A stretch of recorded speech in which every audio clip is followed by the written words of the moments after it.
Super star Rajinikanth அவர்கள் குடும்பத்தில் இப்படி ஒரு சோக சம்பவம் நடந்திருக்கிறது பலருக்குமே அதிர்ச்சியாக தான் இருக்குது. ரஜினிகாந்த் அவர்கள் ரீசண்டாக தான் தலைவர் 173 படத்தோட அஃபிஷியல் அனௌன்ஸ்மெண்ட்டை கொடுத்துருந்தாரு. இந்த விஷயம் வைரலான கொஞ்ச நாள்லே இப்படி ஒரு சோகமான சம்பவம் நடந்திருக்கு. அதாவது ரஜினிகாந்த் அவர்களோட அண்ணனான சத்ய நாராயண ராவ் அவர்களுக்கு திடீர்னு மாரடைப்பு ஏற்பட்டிருக்கு. அதனால் பெங்களூர் எலக்ட்ரானிக் சிட்டியில் இருக்க ஒரு பிரைவேட் ஹாஸ்பிட்டலில் அட்மிட் பண்ணியிருக்காங்க. அவருக்கு இப்போ 84 வயசாகுது. ஐசியூல ட்ரீட்மெண்ட் நடந்துட்டு இருக்கு. டாக்டர் எல்லாமே க்ளோஸா அப்சர்வ் பண்ணிட்டு இருக்காங்க.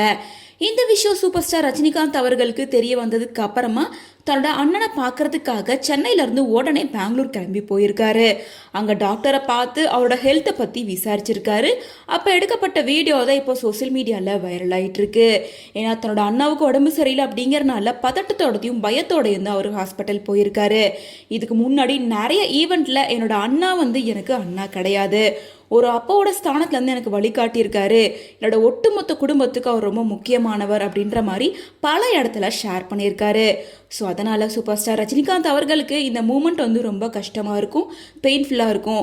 அதனால் அவர் இதிலிருந்து மீண்டு வரணும், அவரோட அண்ணனுக்கும் சீக்கிரமாக குணமாகணும் அப்படின்னு சொல்லிட்டு ரசிகர்கள் பலருமே அவங்களோட பிரார்த்தனையை வச்சுட்டு வராங்க.